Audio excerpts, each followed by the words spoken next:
I'm Vicki Hogarth, and welcome to Southwest Magazine. I'm joined today by Luke Macdonald, the creative director of Paddlefest, and Dani, Deonarine, the outdoor recreation director, to talk about Paddlefest 2023. Thank you both for being here. Thank you for having us. Luke, can we start off by talking about the history of this festival right here in St. Andrews for people who might not know? Sure. So yeah, it's been going on here in St. Andrews for 27 years. Started way back in the mid-90s by Jamie Steele and Bruce Smith. And it's just taken on various forms over the years, but was always just sort of a celebration of community, of the beautiful province that we have here, and of local music and art. And yeah, it's just taken many forms over the years, and we've been excited to be able to grow it over the past few years and bring in lots of exciting artists from around the country, and then also showcase a lot of local artists, and then have a lot of fun outdoor activities, community events, and just like a big celebration for the town and a kickoff for the season. Can we talk a little bit about this year's headliners in terms of music for the festival? Who are some of the big names and maybe some of the smaller acts that people will be surprised by it? Sure. So this year, yeah, we have Juno ECMA nominated artist Ria May. She'll be performing on Friday, May 19th at the main stage. We have a highly celebrated songwriter, Daniel Romano, coming with his band from Ontario. We have Rose Cousins, who's a celebrated East Coast songwriter, performer. We're excited to have her. And then, yeah, lots of artists from around the Maritimes and from around Canada.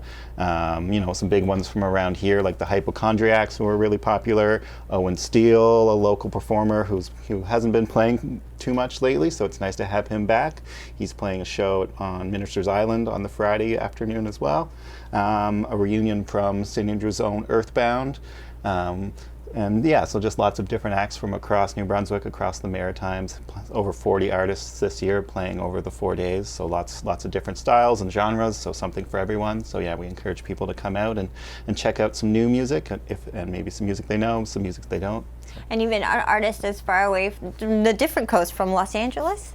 Yes, yeah, we do have two performers coming. Michael Rault and Pearl Charles are coming from Los Angeles. Michael's originally from Edmonton, was based in Montreal for a while, and is now based in the States, but he's coming up, and his partner Pearl Charles performs with him, and then she's got her own group. So yeah, this will be the first time we're getting an artist from the west coast of the States, so that's exciting, and yeah. Now, one thing a lot of people love about Paddlefest is that there is obviously a main stage, but you use the whole town really as a stage for not just the music, but the outdoor aspect of it. Can you tell us, in terms of the music, though, you mentioned Minister's Island, which in itself is one of the most spectacular parts of our town, yeah. And I'm sure there's recreation events there this year too. But what are some of the venues that you're integrating into this year's festival outside of the main stage that really showcase our beautiful town and its businesses? Right, yeah, that's a big part of it, like you said, is partnering with local businesses, attractions, and just doing some unique showcasing opportunities for artists. This year, for example, we'll have music for the first time at the St. Andrews Brewing, and first time at the Windsor House. They'll have some music over the weekend as well. And then we are doing music at Honeybeans, music at the Hunts Marine Science Center, music at the Red Herring, and then we are also this year bringing in a community stage, so it'll be a free stage just on the lawn at the Sheriff Andrews House. So that'll be free programming Saturday and Sunday of the event, family friendly, so people can just come and check out some free music, bring a little picnic even if they want. And so yeah, trying to have a mix of artists and a mix of opportunities for people to see things. We realize that not everyone can afford, to go see live music regularly, and so our Sunday afternoon main stage programming, that show is going to be a pay what you can show. So we encourage people to come down, make a donation, and come check out some live music. Wow. And if you want to see all the town, Dani, I think a great way, if people are active, is the Wharf to Wharf race, which is one of the annual outdoor events that many more athletically inclined people look forward to. Can you tell us about that and when it takes place this year? Absolutely. So the Wharf to Wharf run is a really fun, unique run that's hosted by Kurt Gumashell in town. And so that one has been going on, this is the second year? Third. My goodness, third year. And so that one starts at the wharf in St. Andrews on the side closest to the blockhouse, and you make a full loop, including on Minister's Island. So it's a really challenging run, good for trail runners. It's on Friday at 7 a.m. So you get a nice start to your day and to your weekend. It's definitely for those experienced, but a great way to see the town. You're right. You get a completely great angle. And maybe for some of us who are, let's say, more serene, there's a yoga option too, which is another beautiful way to enjoy the natural world here in St. Andrews. Absolutely. So we have 2 yoga sessions going on for Paddlefest weekend. We have one on this Saturday at 11 o'clock. So that is our ground and sound yoga session. So it'll be led by Irene Graham. She's a great yoga teacher, really nice flow. And then the music will be provided by DJ Fractal Code. So he's a great DJ. He puts these great soundscapes and really relaxing atmosphere for you to do some yoga in, and that happens at the United Church, so it's also just a great backdrop for it. We also have another yoga session that'll be Sunday morning, and that'll be at 9 a.m. led by Yoga Rhythm, and that's Luke Bailey.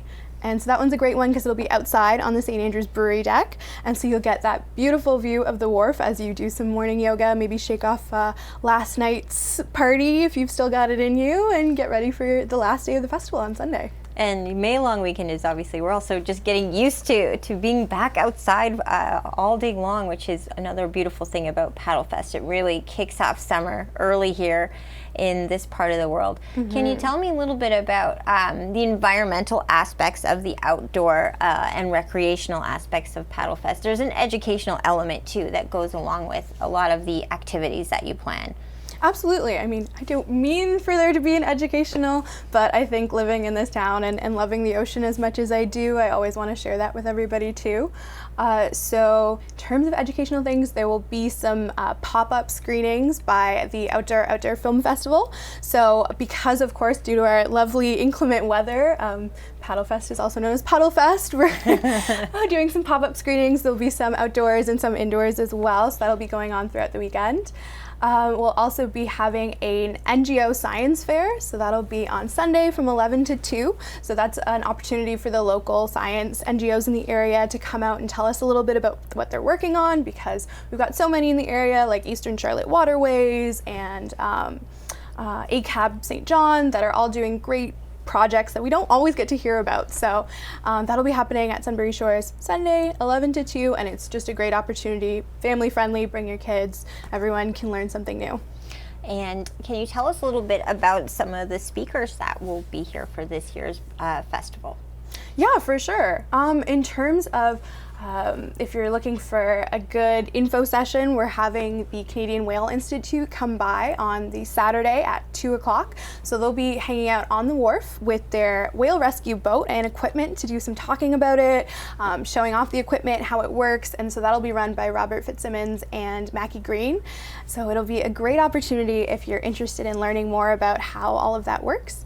We're also excited to be partnering with them this year. So we'll be selling merchandise to help support the Canadian Whale Institute, because all of their work is all nonprofit. I don't know if everyone's aware of that, but disentangling takes a lot of money, and so we want to make sure that they can continue to do that work in the Bay. So we'll be selling their hoodies, their t-shirts, and their baseball hats right outside at our merch tent. Wonderful. Mm-hmm. Obviously the festival brings both nature lovers, music lovers. I'm curious to know though why so many artists are so excited to come to this part of the world when you're booking the lineup every year, Luke. What do you hear back from people who might be coming here for the first time or might be coming back to the festival for the 5th or 10th time? Right.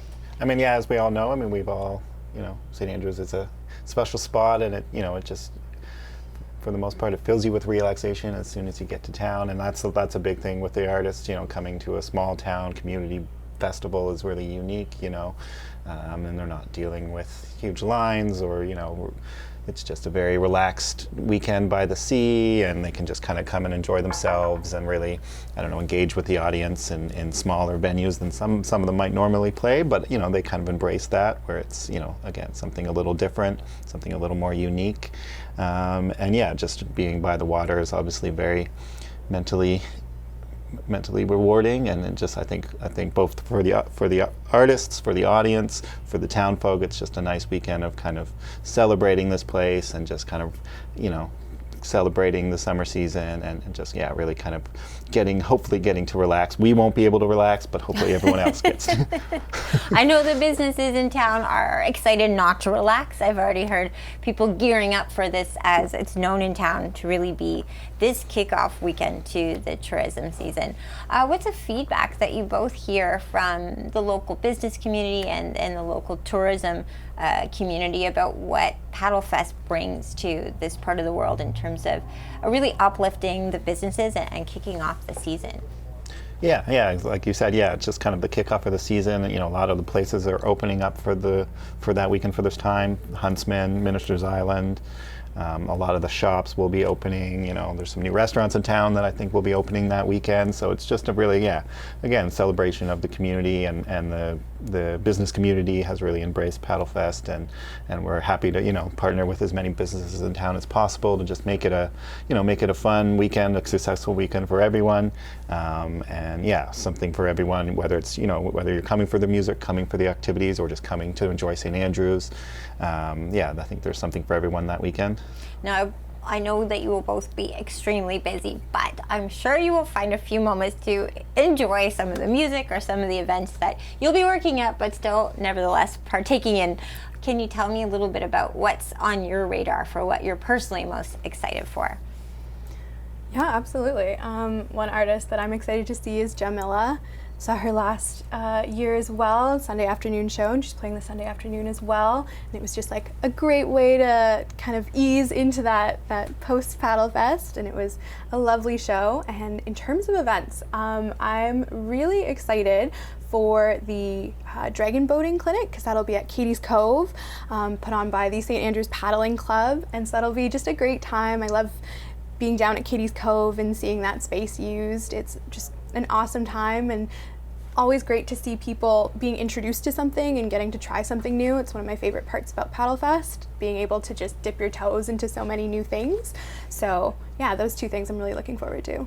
And Luke, what about you? Yeah, I mean, a big part of when curating the festival is mixing some national headliners with a lot of local emerging artists, and that's something that we've been doing for a number of years and continues this year. You know, there's a lot of artists that people might not be familiar with, but want to encourage people to maybe go out and see something that they're not familiar with. A good example of that is a wonderful performer named Morgan Toney. He's a Mi'kmaq fiddle player from Cape Breton, and he's just kind of new. He hasn't been playing that long, but I saw him at the East Coast Music Awards last year, and he blew people away, and I think he's going to be somebody that people are really going to walk away and enjoy. Angelique Francis is another one. Yes. She played last year. She just won a Juno actually recently. She's a blues songwriter. Really wonderful, engaging live show, and lots of New Brunswick artists that are really, you know, coming up that are really exciting. Les Moontunes are a great sort of jazz group from Moncton. Just lots of artists from across New Brunswick, across the Maritimes, that I encourage people to maybe go check out. We do have a Spotify playlist, a YouTube playlist if people want to get more familiar with some of the artists, and then hopefully come check out some new music over the weekend. There's a great soundtrack on the Paddlefest website that gives you a kind of like a snapshot of the year. I'm holding up the poster for everyone at home to see, because I know that your posters are also collector's items to a lot of people in the music world, and in this neck of the woods too. Can you tell us a little bit about who designed the poster this year? It's always an unveiling in and of itself. Yeah, so it's an artist based in Fredericton, Venus Angelica, or Venus Envy.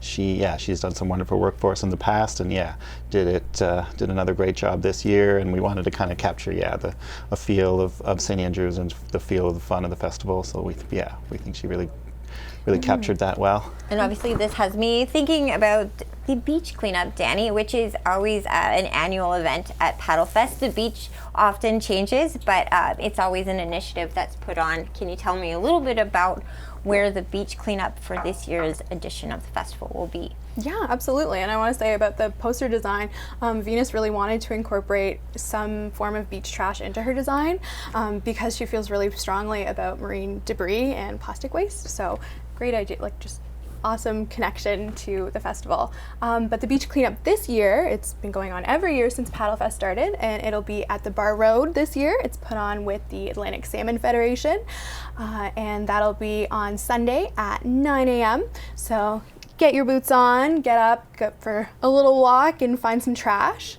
And if you do go to the Sunday beach cleanup, you actually get free admission to the Sunday afternoon show. So it's another way to, if you incentivize. Exactly. If you want tickets, it's a great way to trade a bit of your labor for a great ticket for a show. And also another great family outing too, if you wanted to integrate that. I know there are a lot of families that come, and that there is also a children's showcase. Can you tell me a little bit about that? So we just we have a show at the Huntsman Marine Science Center on the Saturday morning with a children's performer. Actually, he just won an ECMA this past weekend as well, Matt the Music Man.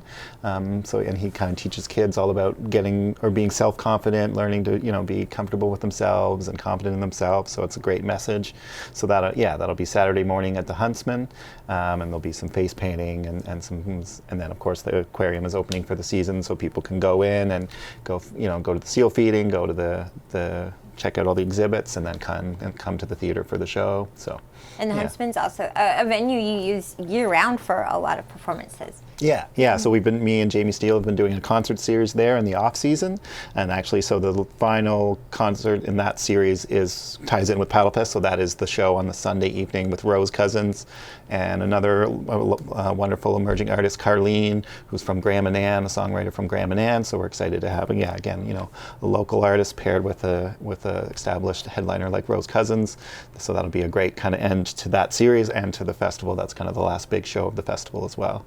And from an outdoor perspective, Dani, I wrote a note to myself that said foraging, and I need to remind myself why I wrote foraging down. What foraging is happening at Paddlefest this year? Yeah, so this will be the third or the fourth year that the foraging event has happened, and it's always one of the most popular ones. It's the one that everyone signs up for first, with good reason too. So it's led by Maria Recchia. She's a local plant enthusiast. She's very knowledgeable of herbs and local plants, and I went on it the first year, and I expected to be marched into a forest or somewhere like that, but she actually just took us along the Van Horn Trail, and there are a lot of edible plants there that you would have never expected that are within just right off the trail that you can snap off. And she's loaded with knowledge on all kinds of different things, and it's a great opportunity to get together with like a good group of like-minded people. It's a fantastic event. You should definitely take Maud. And for those people who come here also, not just for the music and the outdoors, but also the food, that's another great way to tie it in. And I understand there's also a wellness hike that if you wanted to up your level of athleticism in your walk outdoors, you could take it to the next level. Yeah, absolutely. So that'll be happening on Sunday at 10 o'clock. So our wellness hike is always put on by Nature Trust NB. And so they put on a lovely guided hike of the Kahi Taylor Nature Preserve. They'll be going through the Sam Orr's Pond portion of it. So out to Berry Point if the weather allows. And so they'll also be giving some nature information about the flora and fauna that you'll see on the trail. Now, if someone wants to get involved on a volunteer level, be it for music or outdoors, how do they do that? Is it through your website? And are you looking for volunteers for this year or next year at this point in time? Yeah, I mean, certainly, yeah, if anyone's interested, and we sometimes have some need in the final days for some helping hands. So we encourage people to get in touch if they do want to help out or learn more or learn how they could help next year, if not this year. So they can go to our website and there's a volunteer tab there, or they can send us just a message through the contact form on the website. And yeah, always great to hear from people who want to get involved. And of course, we couldn't do the festival without, we have maybe 40 to 50 volunteers throughout the weekend, so we couldn't do it without those helping hands. So yeah, we definitely want to thank them in advance for helping us. Now, obviously, a lot of the events can be no charge during Paddlefest, but there's also either weekend passes that you can get for the whole festival or individual tickets. How does ticketing work for the events, and where can people find admission for where they'd like to go? So the schedule is right on the website, and then there is a link for the tickets as well. We are sold out of the full weekend passes; those ones are sold, but we do have a main stage pass, which gets you into all the programming at the main stage, and then a lot of the other venues will just sort of be pay at the door, or yeah, just a cover charge at the door. But a lot of them are also free. For example, Windsor House programming is free, St. Andrews Brewing is free, and then there's the free community stage as well. So we'll have a mix of ticketed events and then free programming as well all weekend. Luke, you've obviously been the face of Paddlefest for a really long time. Dani, you are co-chair this year. I know that obviously it gets on the minds of all of us in town. Once May starts, we start knowing Paddlefest is around the corner, but this is an event you work on all year. It obviously shows in the amount that's available for that weekend. Can you tell us a little bit about what goes into planning, let's say, when you're thinking of 2024? Does this start, do you give yourself a week off before you kick off next year, or when does the planning begin? Oh man, I'm trying to think of when of the group chat messages start going. Right. Yeah, we'll try and take some time, but it also is also nice sort of right after maybe to at least find a half hour to chat, just because everything's so fresh in your head. What can we improve on, and what can we build on, and what worked this year, and what needs, what might we change. So yeah, certainly a year-round thing, and always trying to see how we can build it without, it doesn't need to be too big because we're in St. Andrews, right? Like, there's only so much we can do, but we just want to make it more accessible, more quality events, a diversity of events. So that's a big thing. Is what else can we do? What things like adding the run, and the forging event, and doing this new stage. Trying to do more varied programming, varied events, just to have something for everyone is a big thing that I think we discuss year round. Mm-hmm. Obviously, the weather of May long weekend, that's just always going to be up in the air, which I think somehow is a challenge in and of itself that you can't plan for. But what are some of the biggest challenges in pulling off an event of this size? Yeah, weather's definitely the biggest one, and that is one we can't control. Obviously coming out of the pandemic and everything last year there was a lot of questions up in the air of how it was going to operate. We had been off 2 years. We'd done a small scale one during the pandemic in 2021. And now we're still trying to build it up and make sure that people are, comfortable in the size and layout, and make things more accessible, make things more safe, make sure it's a safer space for all attendees, make sure that accessibility is good for people of different ages and demographics. So just really trying to make sure that everybody feels that it's an event for them is a big one for sure.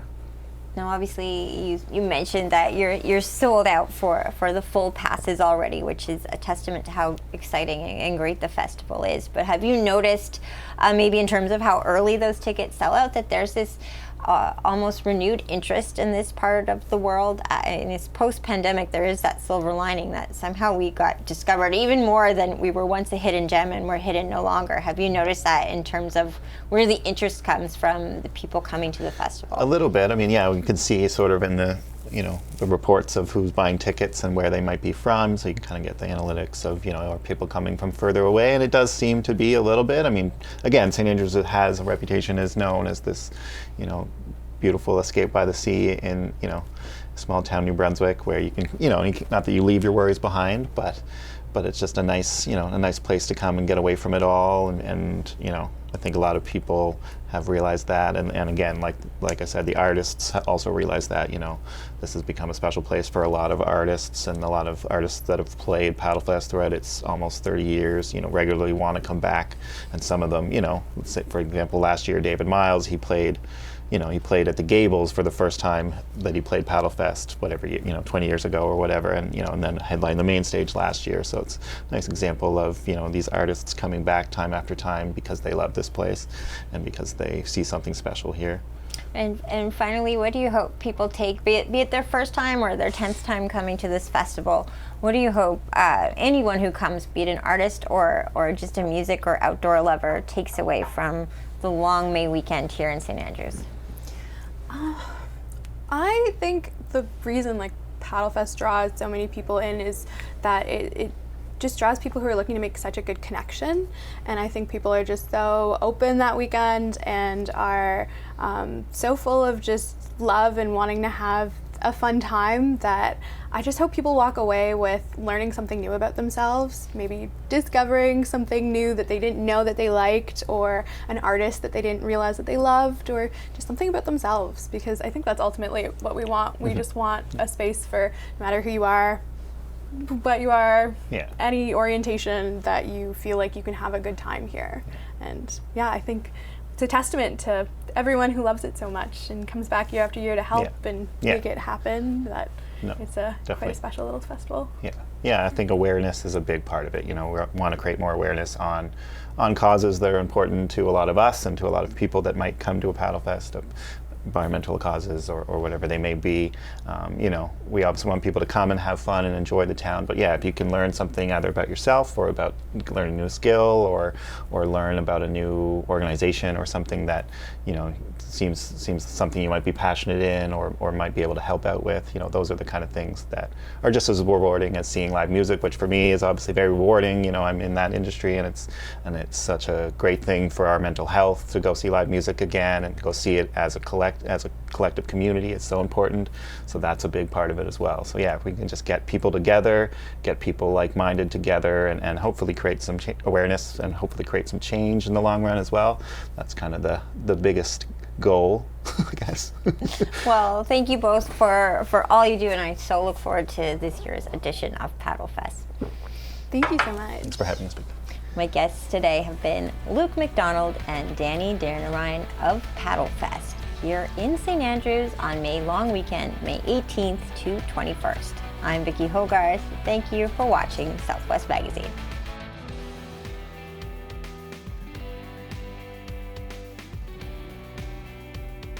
Southwest Magazine is a news and public affairs production of CHCO Television.